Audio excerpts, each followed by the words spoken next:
everybody, this is Aliana from the Free Press. Today we're walking around Eloise. It was at one point the largest psychiatric hospital complex in the state of Michigan. I'm here with Jeff Adkins. Hi. And he is of Detroit Paranormal Expeditions. He's going to show us around. Where are we standing right now? So we're on the third floor of D building. Around 1997, it became known as the K. Beard building, which is currently named. This building dates back to 1931. Awesome. All right, so I'm going to turn the camera on so everyone can get a good view. See. This way. So we're going to do a bit of a walk around. Can you kind of maybe describe what we're seeing as we're walking along? Yep. So this is the main corridor through here. Where you're standing right now, this was a day room. So they would have had tables and chairs here, so patients who were in this building would have kind of hung out in this area. Down here are individual rooms. There's a hallway where if a patient needed to have their own room for whichever purpose, they would have been down there, possibly also exam rooms. And here there's a longer rectangular room, which was a dining room. You'll see signs like the one right here by the edge of the door. It says, please wash your hands before eating. Are we allowed to walk in? Yeah. Cool. Yeah, that's consistent on the third, fourth, and fifth floors. Awesome. So this is where they would eat. Yep. So maybe for everyone that doesn't know, how many people at its peak were housed here at Eloise? Well, actually, at Eloise as a whole, at its peak, housed at one time up to 10,000 patients and 2,000 staff. So it's a huge facility, 78 buildings across 902 acres. This building dates back to 1931. At this building's peak, it housed up to 409 patients. The post office was here, other administrative offices, and it's a pretty busy place. Awesome. All right. I'm being told that the video might be sideways. All right. I think it should be good now. Okay. If the video is still not sideways, everyone in the comments let me know. So we'll just keep doing a little bit of a walk around over here.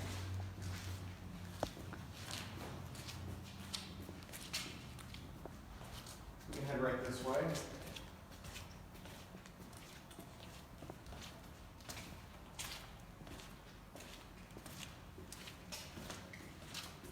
So this area is what's known as a ward dormitory. Mm-hmm. So you'll see rooms like this in the third, fourth, and fifth floors. Directly behind you is another room with the same exact layout. It's now full of stuff and used for storage, so we have that closed off. But they had these little bays here where they would have had different patients and beds in here. Most of your patients would have been in these areas. Okay. Most were not individual rooms, but they were if they needed to be. About how many patients would be staying over in these areas? So this is where they would sleep. Yes. So throughout its history, I mean, I'm not sure about different years, but at this building's peak, it did house up to 409 patients. Fascinating. Alrighty. And so these would be patients that were poor or were seeking psychiatric services? Well, the third floor of this building we know provided some women's health services. It helped women who struggled with addiction or homelessness. We do know that at the upper floors did have psychiatric patients. This floor may have had psychiatric patients at one time, but we know that there were women's health services here later. Absolutely. And so this building was built around the 1800s, was that correct? Well, this one's 1931. 1931, but Eloise started in 1830. 39. 1839. Yes. Gotcha. Very cool. Awesome. So when you guys did your paranormal investigation of Eloise, what was that process like? What do you guys do when you're setting it up an investigation? Like, how do you prep for it? So we always set up 4 cameras, and we usually live stream them on Facebook. So we had 4 cameras throughout this floor here on the third floor. And we do different things to try to communicate. We have a digital voice recorder. It sounds a little crazy, but sometimes when you're playing the audio back, you'll hear voices that you didn't hear in the moment. That's called an EVP, or an electronic voice phenomenon. So we did that. We used something called a geo box, which is basically a radio that scans about 80 to 100 stations per minute. So you're only getting a fraction of a second on any one radio station, but sometimes multiple words will come through in a sentence with the same voice even. And we're not sure how to explain that. It's kind of believed that may be spiritual communication. So we do different experiments like that. We always take a respectful approach. We don't want this to, we're not trying to, exploit mental health or make this negative in any way at all. I think that when people are sick, there's a lot of emotional energy attached to that, and I think sometimes it can remain embedded in places. And I think this place may have some of that energy still around. Absolutely. And so what are we seeing around the corner in these rooms over here? So these rooms, if you walk back a little bit, what you're seeing here is a laundry chute. It goes down to the basement, and then back through this way, they used to have a tub. You can see where it used to sit. So this is where the tub was. You can see the outline still here on the floor. Behind this door on the wall is where the controls were. So they would have had the hot and cold right there. On the 5th floor, they still do have that tub. So this is like a bathroom. This was, the tub may have been used for bathing. It's possible that it was used for hydrotherapy. That was a therapy used for psychiatric issues, I believe, and other conditions. Absolutely. Alrighty.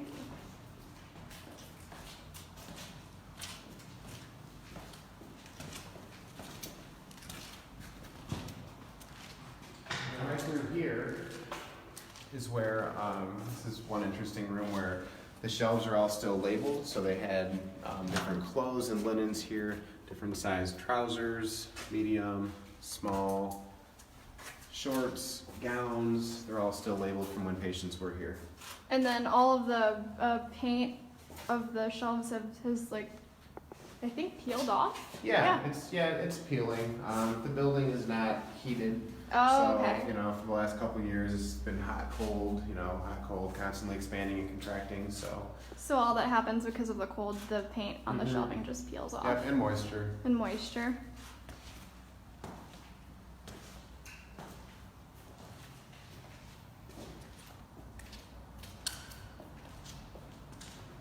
Very fascinating. And so this would have been a women's health area. Yes. Interesting. So were they separated by gender? We're still looking into which floor was which. It's a little bit more challenging to find history in individual floors, but we've been pretty fortunate to talk to people on these tours who actually worked here in the 70s. And we've been told that the 4th floor was female psychiatric patients and the 5th was male. Okay, female psychiatric patients, male. And then there were men, women, and children. Yes. This floor would have had some children on it. Would have had some children on it. With the moms, who were in here. And so all of the writing on that's like kind of left some of the graffiti and whatnot. Is that mostly people breaking in over the years? Yeah, broke in here over the years, and now the building, the security they've patched up a lot of holes and trying to make sure that the building's secure and keeping people out of it and making sure that they don't get in here and do any more damage. Absolutely. And that was part of the deal that the city of Westland made with Detroit Paranormal Expedition? Well, they didn't make a deal with us. So the city of Westland is working with the development company who purchased this building. And they're planning to, down the road within about 18 months or so, I understand, begin work and turning it into a senior living facility, which, could possibly change. Who knows? That's their decision. Yeah. And we were brought in to lead tours through the building at this time. Fascinating. And so this way, people don't really have to break in anymore. They can just buy a ticket for the tour. And that was the goal. To give people, there's always been a lot of curiosity about this building. I'm from Westland. I grew up driving by this building and wondering what the inside of it was like. And I think a lot of other people were curious about that as well. And this was a way to allow people to see inside of it legally. Absolutely. And then tickets are $65 each. And then the money goes to Spina Bifida and Gleaners, correct? Yep, we're giving a portion of the proceeds to Spina Bifida, and we're going to donate to Gleaners. We may end up going with a different charity. Gleaners has politely declined our donation. Okay. So we are looking into that. Fascinating. I'm thinking maybe, I don't want to say, but we're looking at a couple different charities. And then the tour dates have sold out for 2018, correct? Actually, we've added some. So we've got tickets available right now for some. We added some noon sessions, some 4 p.m. sessions. But if anybody wants to take a look at what's available, our website's DetroitParanormalExpeditions.com. There's a link right there on the homepage, takes them to an Eventbrite page where they're for sale. And if they miss this season because there's no electricity in the building, so there won't be any tours during the winter, they can look into some of the rounds that will be offered in 2019, correct? Yep, we are planning to do more tours in 2019. Some of the buildings, some things will be changed to get it all. Some windows are knocked out, things like that will be fixed. But the goal is to do some more in 2019. Very fascinating. Awesome. So what room is this right here? This we think may have been like a sunroom or maybe somewhere that they went. It's not as big as a day room, but we haven't really found any specific purpose for these end rooms. Okay, end rooms. And then this looks out over into, is that a Wayne County Family Health Center? Yep. It's I think it's labeled up there. But at one point, this whole area was part of the Eloise Complex, right? That's correct. Yep, that building was called the commissary. Mm-hmm. So there was a train that came down tracks here across Michigan Ave. It would come across and it would go up to that building and unload supplies. And this was all part of the Eloise Complex. Fascinating. And then right across the street is the cemetery, actually, where about 7,000 patients, if I read that correctly, were found buried. Yeah, approximately 7,100 to my understanding. And then most of the graves are unmarked. Well, they have a marker, but they're small, and it's got just a number on it. So it's very, very, very basic. Alrighty. So we're going to keep going down the hallway over here. How many floors are in this building? This building has 5 floors. Including the basement, or is that? If you count the basement, 6. If you count the basement, 6.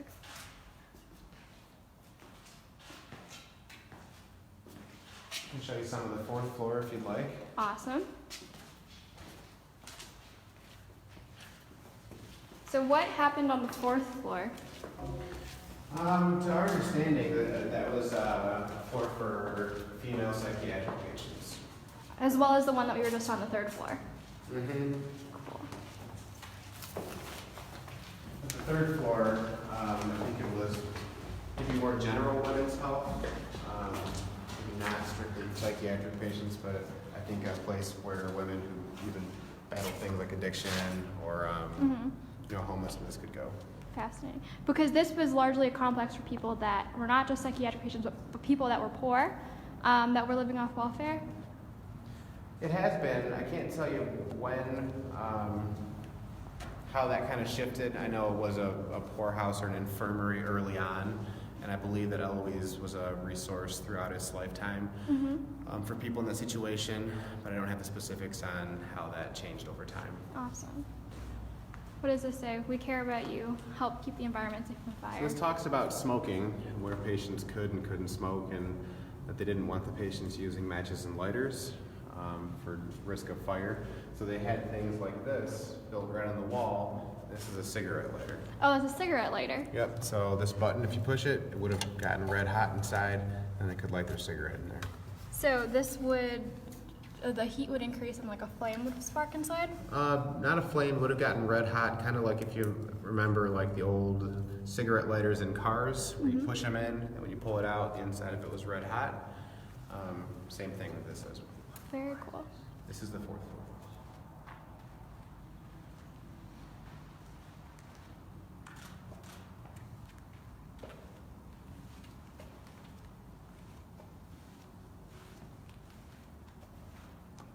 And so this was a floor where psychiatric patients would be treated, correct? Correct. So I feel like a lot of stereotypes come to mind when we think about the treatment of people with mental illness. Will we find any of those like padded rooms that we think of in like the movies that aren't always correct but have happened in history here, Eloise? There are no padded rooms in this building that we've been able to find. I think the mental health patients were treated well. I think medicine has come a long way, so medicine today didn't get to where it's at overnight. I think it advanced, and they tried different therapies. Some worked, some not as well, but that's contributed to medicine getting to where it's at now. And some procedures that we think in this room may have been done even in rooms like this one right here. And they would do procedures like lobotomies and electroshock therapy here, right? Electroshock therapy was for sure done here, and it's actually still used today in some capacity. I understand from talking with people who study the history of this place that lobotomies were done, but not for many years. I've heard the figure of approximately 5 years or so they were done for here. I've never read that to confirm it, but I think it was not used in the long term. But they did do things like music therapy as well. Yep, music therapy was pioneered here. When television was a newer thing, they tried television therapy to see if having the patients watch different types of television would influence their condition at all. So, I mean, there were lots of different things that they tried. Absolutely. It's definitely a moment to kind of reflect on how far the treatment of mental health has come and how medicine has changed. So the care we give patients that are struggling is a little bit more comprehensive and less invasive. Yeah, I think it's advanced a lot. You know, just even in recent years, I think it continues to improve. It's also kind of sad to think some of the patients here just didn't really have a lot of support system because many of them were poor. Many of them were isolated. It's sad. That's definitely a sad thing to think about, but it did give them a place where they could go and be cared for, which is very important. Yeah. And then these kind of rooms that we're seeing here, the ones that are numbered like 400, you had mentioned that these may have been rooms where treatments happened, where operations happened, where different kinds of therapies happened. Well, on the fourth floor and the third floor has these areas where they almost look kind of like apartments. If you look inside, like this one for instance, it's got a little sink, it's got a hand soap dispenser, there's a mirror. Behind it is like a little closet. We're thinking that this may have been for staff living. I've read that some doctors, nurses, the chaplain lived here. I've not confirmed that this is what that was, but this is what it seems like to us.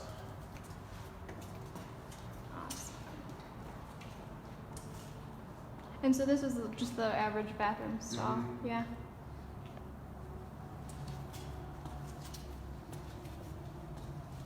Nothing has happened in Eloise since it closed down, since psychiatric patients were moved out and the hospital closed?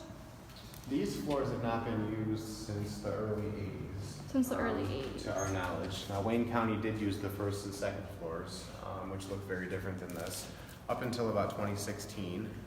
Meals on Wheels was operating out of there, as was a Head Start program. The Wayne County Office on Veteran Affairs, I believe, operated out of here, among other offices. Fascinating. Cool.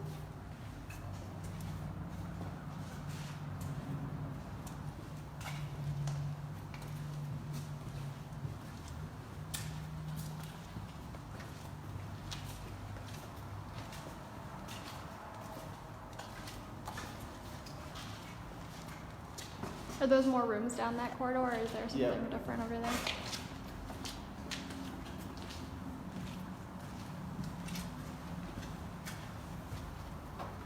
This area, it looks like it may have been a little kitchen. A little kitchen. Yeah. Open it up. The sink here. This soap, is the soap dispenser still full? Yep, from when this closed. From when this closed, so that soap has to be from like... Probably the 80s. From the 80s. Yep. It's crazy. Older than me. Older than you. And this looks like it would have been possibly where a stove went if you look at the hookup on the wall. A lot of the other bathrooms had like soap in the dispensers as well, right? That's one of the interesting things to me is to see that it's all been there for so many years. And then plumbing has been turned off, heat's been turned off, there's no electricity or anything in the building. No electricity. No electricity. No electricity. It's been kind of free for the elements then, since it closed. For the last couple of years, there's been people who drive by, see the metal covers over the windows on the first floor, some parts of the second floor, just to keep people from breaking into it. But the windows have to be up to put those covers on, and so it gets very, if it's hot in here. If it's cold outside, it gets pretty cold in here as well. Awesome. Did you guys make any changes to the building to prep for the tours at all, or is it A pretty lot much the of same? cleaning up the hallways and walkways to make sure that people didn't trip So especially on the first and second floor, that's where the most debris and damage from vandals breaking in here was. So we spent a lot of our efforts making sure that those hallways were cleared. Absolutely. Was there anything that you guys found that was super fascinating that's been removed, or is it mostly just debris and stuff that was left over for people breaking in? It's mostly just debris. We did find a couple of records from like the 1970s, mid 1970s. Some old slips with payroll information, a booklet that said it was I think it was a women's health, but it said like certain names and what they were being checked in for. That was pretty much it as far as the information in it. Was there anything that surprised you reading the list of the names and like what they were checked in for? No, the one that I saw was all it was like pregnancy tests and things like that, which kind of is what I would have expected. Okay, fascinating. But it's been great walking around through here. I think it's an important place historically, and I'm just happy to give people an opportunity to see inside of it. Because I know for many people, they wanted to see inside for many years, and if people have been keeping an eye on the availability of tickets, definitely just check that Eventbrite page. The link's on our homepage because we're adding more as we can to accommodate those who want to come out. Why do you think this place has just been so fascinating for people? Like, why they've wanted to break in all those years? Like, what is so meaningful about Eloise from your perspective? I think old hospitals in general are a point of interest for people. I think just to see where medicine evolved, and it's always been closed off. So, I mean, when you're not allowed to go in somewhere, you kind of naturally want to go inside that place. It's like human nature. So I think that's one reason. But I mean, Eloise is it was an amazing place, and there's not many other places I can think of that were like this. I mean, to that scale, 78 buildings, 902 acres. Historically, a lot of people that I've talked to had family members that were checked in at Eloise at one time, or maybe worked here. So I think just being such a significant place historically fascinates people. Absolutely. And then when they start to redevelop the building, are you aware of any plans to just kind of fix up the space or to just raise the entire thing? To my understanding, the building is going to stay. Obviously, they're going to do a lot of work inside of it to get it all cleaned up and to a state that it could be usable for more than just a walk through. That's about all I really know as far as plans for development of it. Awesome. I'm seeing some people talk about tunnels in the comments. Are there tunnels underneath the building, or what tunnels might they be talking about? The buildings on the campus used to be connected by tunnels. A lot of places had tunnels that connected buildings, similar places, even Northville Psychiatric, which is now closed as well, had tunnels that connected the buildings. I've been in the basement here. I don't see anywhere that the tunnels are accessible anymore. And I'm not sure the state of the tunnels. I don't know if they've been collapsed or filled or if they're still around. Most of the buildings are gone now, only about 5 remain. And they're all in bad shape except for this one and the building next door. The building next door. And then this space over here, what might this have been? This was a day room. A day room. Yep, so you would have had a TV on this little shelf, probably some tables and chairs. I've actually seen some pictures from a similar room. We're not sure if it was in this building or another one on the property where this all looks pretty much exactly the same, and then there were tables and chairs here where the patients could kind of spend some time. Awesome. And I see the comment from Linda. She wants to know more info on how we can get tickets again. Where should they go?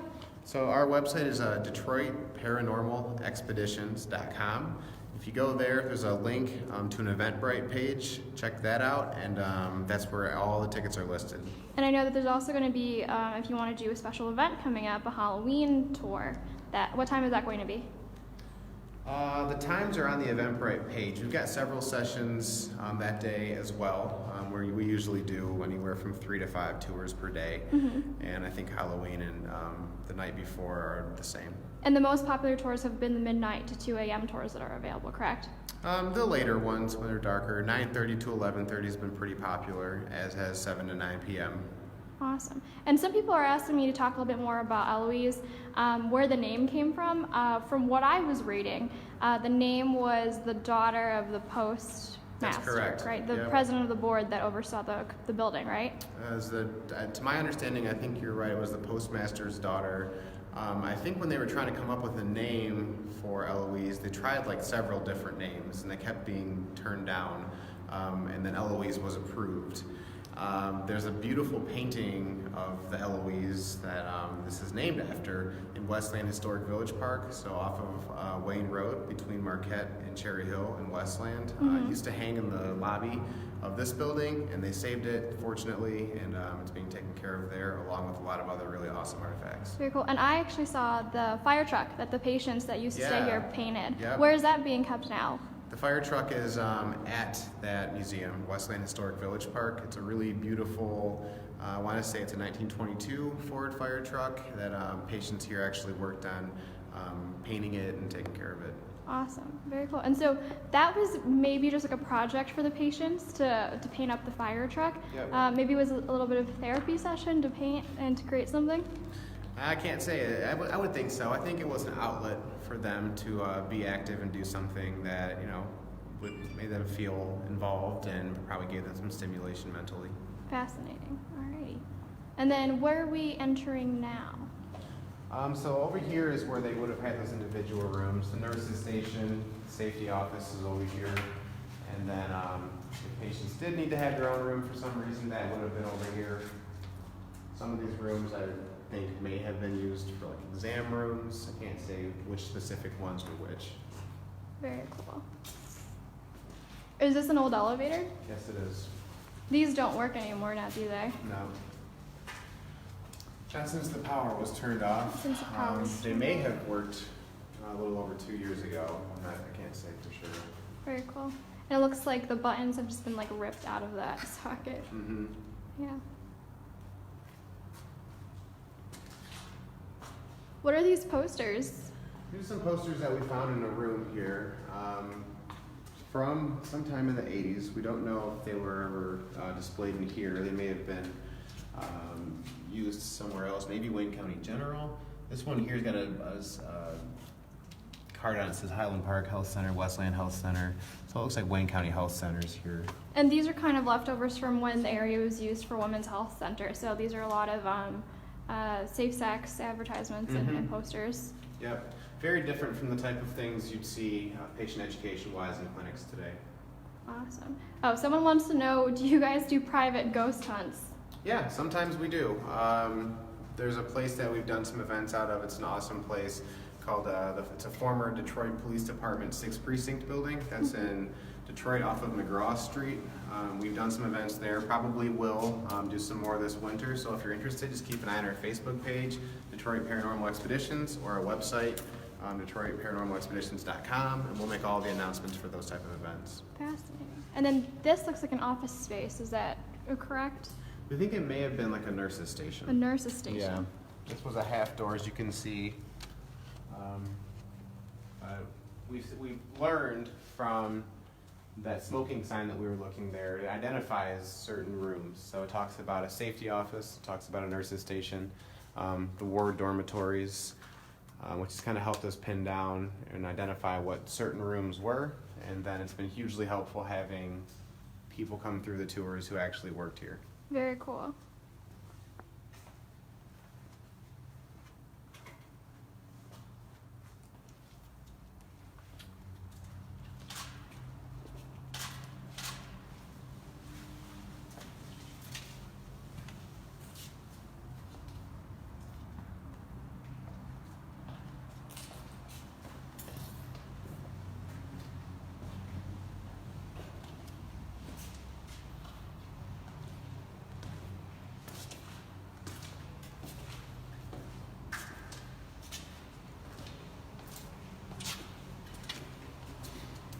And then out here you can see a little bit more of the nearby buildings. The nearby buildings. Yeah, you can see this opens up. What is this this building over here that looks almost completely dilapidated? That was a bakery. A bakery. Yep, that was a bakery. Was destroyed by arson, unfortunately, in 2016. And this was part of the whole entire complex. Yep, so it would have gone, the whole complex would have went all the way even back to That's a current psychiatric hospital facility down there. It would have been all throughout this property, and it also went all the way to Merriman Road, Henry Ruff. There was even some of the property across Michigan Ave.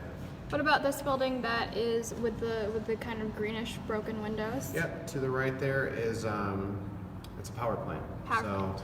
Yep, it's got coal in there and coal burners that would have provided power for the complex until they switched over to DCE. Fascinating. I think sometime in the 50s or 60s.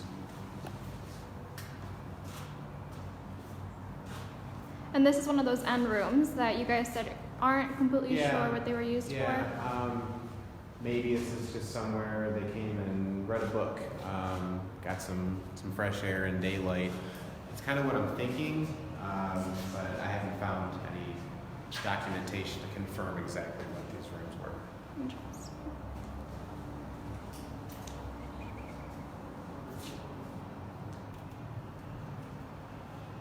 Very cool. And then what other floors can we maybe explore? Well, this is 3 and 4. We could go up to the 5th if you like, or I could show you the 1st and 2nd floors. What happened on the 5th, the 1st, and the 2nd? The 5th floor is a floor very similar to this one in layout, used for male psychiatric patients, to our understanding. The 1st and 2nd floors were used most recently by Wayne County. We also think that there was some clinical work done on those floors 2 years ago from some of the things that we found, but more recently office spaces. The post office would have been on the 1st floor, as were other administrative offices for Eloise. Awesome. How about we go down to the 1st floor to look at those Sure. those administrative offices? So I see James's comment. It says any confirmation number for the deaths in the building. That we may not know, but we do know that there were over 7,000 patients that were buried in the cemetery across the street. Yep. I'm told, as I understand to the best of my knowledge, that the cemetery holds about 7,100 people. I also believe that the cemetery stopped being used, if I remember correctly, about 1948 or 49. Mm-hmm. So after that, it was no longer used, and I'm not sure what exactly happened to those who passed away here. I'm told, I heard from some people that came through that the bodies were actually, those who were not claimed by family members, were given to nearby universities for medical research. Fascinating.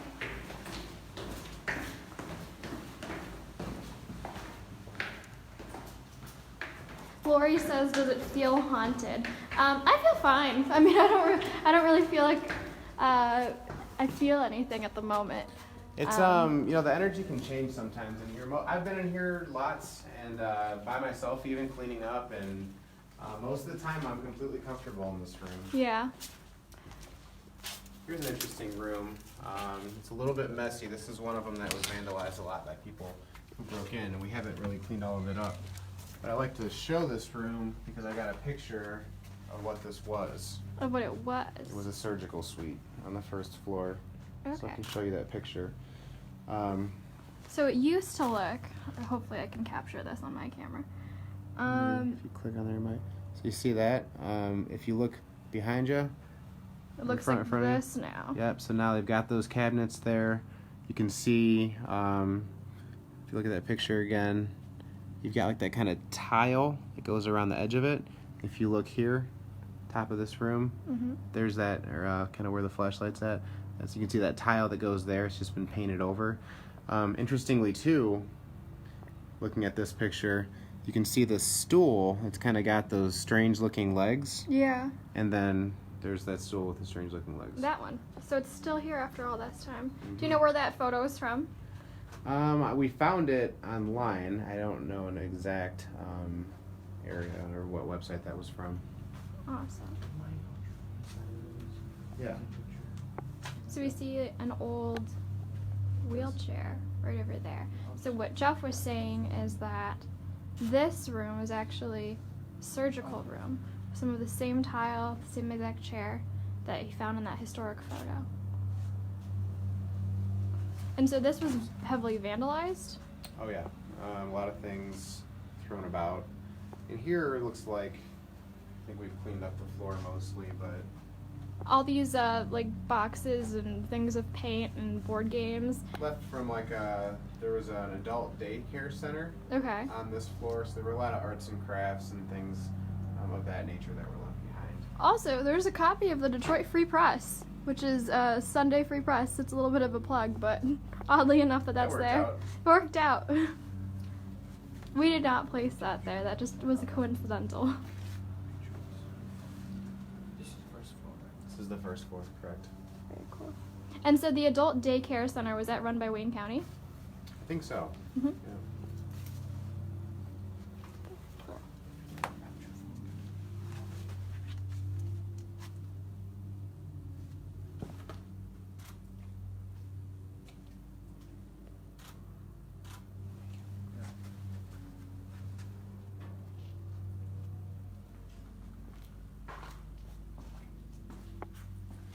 This was more office spaces here.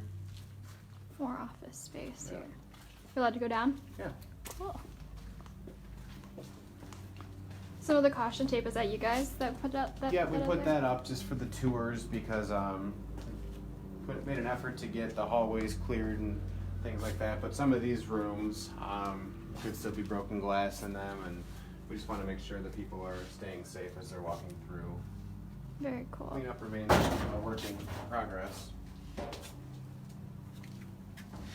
So Kim is asking what building we're in. We're in the K Beard building. Yep, K Beard Building. Before that, it was known as D Building.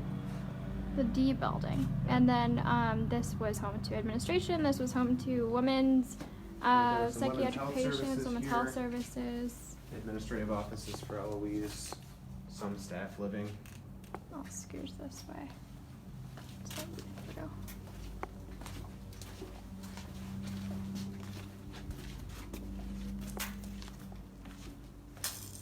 Cool.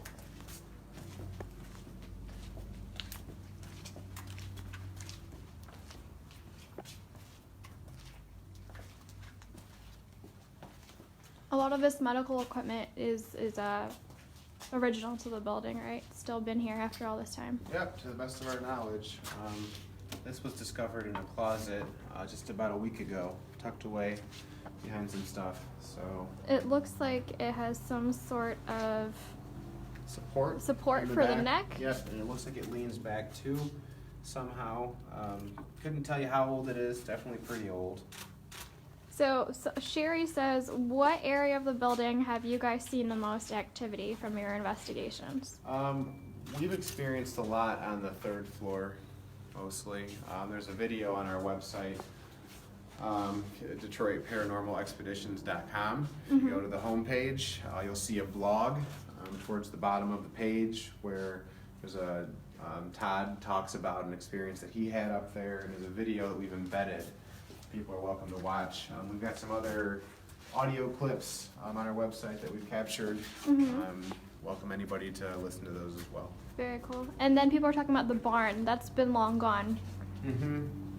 Yeah, there's not a whole lot left as far as Eloise Complex. There's this building and a few more around it, most of which are in disrepair and will eventually need to be torn down. What room is this? So this would have been for the adult daycare center. We think this was kind of like a dining room for them.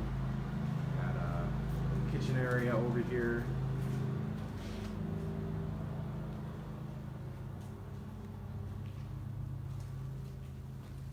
Looks like there's something with cards that may have some names on them over here. Like a Rolodex. Like a Rolodex. Yep. Are these patient names? Or No, this would have been, I think, was like a. or just phone numbers? Yeah, for like this one, for instance, the Women and Infant Children program. So different people that they worked with. Okay. Very cool.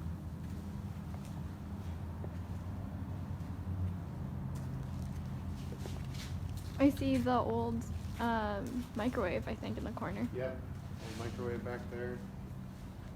Lots of seating available. I've never seen a microwave like this before in my life. Very, very old school. Very, very old school. The dials.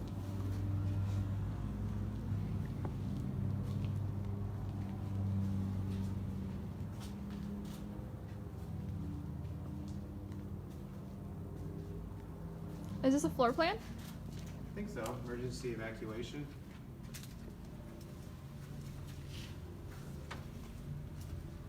And some old magazines and even a suggestion box. Fascinating.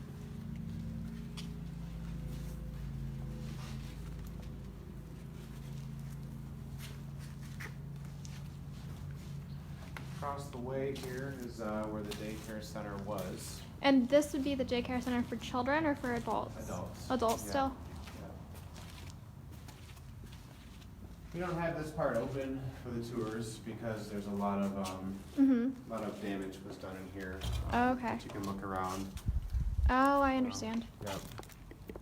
We've cleaned up a significant amount of it, but there's still some to be done. So Most of the damage is coming from people that have broken in over that the broke years. into it. Yep. Yep. Are there any photography tours available? Right now, we just got the public walk-through tours that people can take, and then as new ones become available, different types of tours. Some Yes. photographers have expressed interest, and as those become available, we will announce them. Okay. And then Linda says, how long are the tours typically? We're just going to do a quick walkthrough today. But they normally, if they pay the $65, would get to see the all 5 floors. All 5 floors. Yep, it lasts about 2 hours total. Awesome. And then do they get to see the basement at all? We do not go into the basement. Not the basement, though. Interesting.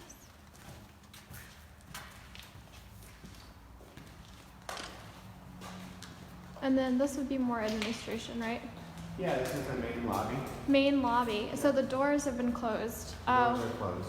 So this is where people would walk into when they first came to Eloise. Mm-hmm. Why did the doors there get closed and not the side ones that we went in through? The side ones they've got secured with a lock on it. It's a metal door so people can't break into it. These were glass doors that Okay. people could Smash essentially through. smash and get into, so they've been secured. Okay, cool. This I imagine would be where you would check in or greet somebody.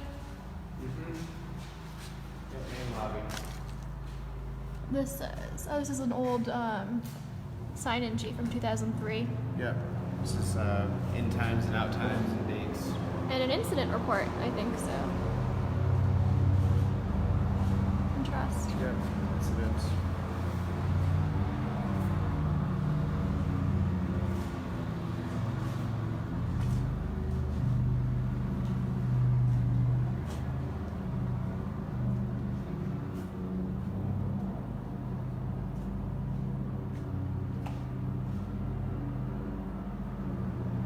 Awesome.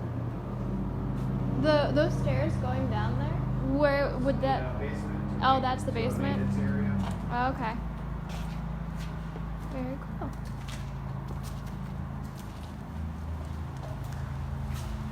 Awesome.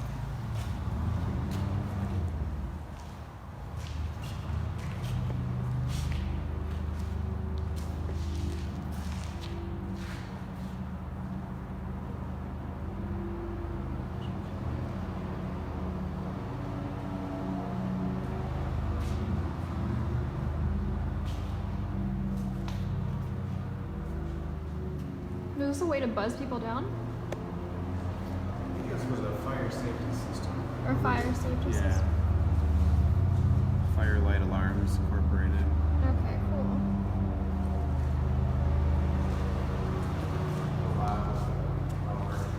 The mower? Yeah, cleaning up the property. Yeah. So that isn't ominous wind, that's just a lawnmower.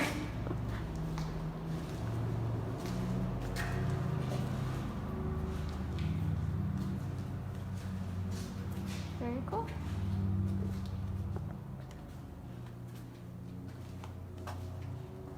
These are the stairs going back down again.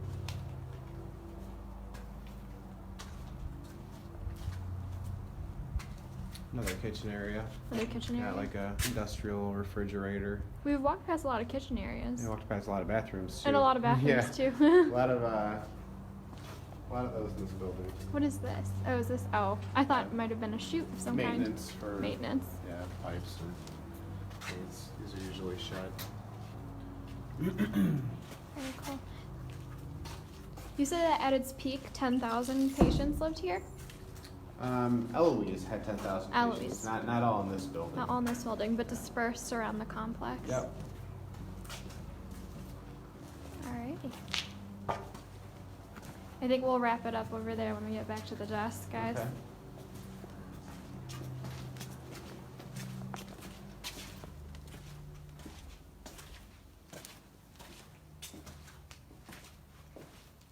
It's another bathroom.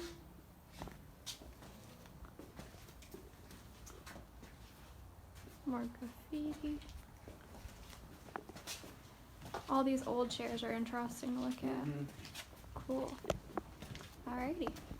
Well, that's about the end of our walkthrough, guys. If you're interested in learning about more, going on a tour yourself, like Jeff said, go to the website and see if they can try to get. You added more tour dates for this year, correct? Yep, we do have some more available.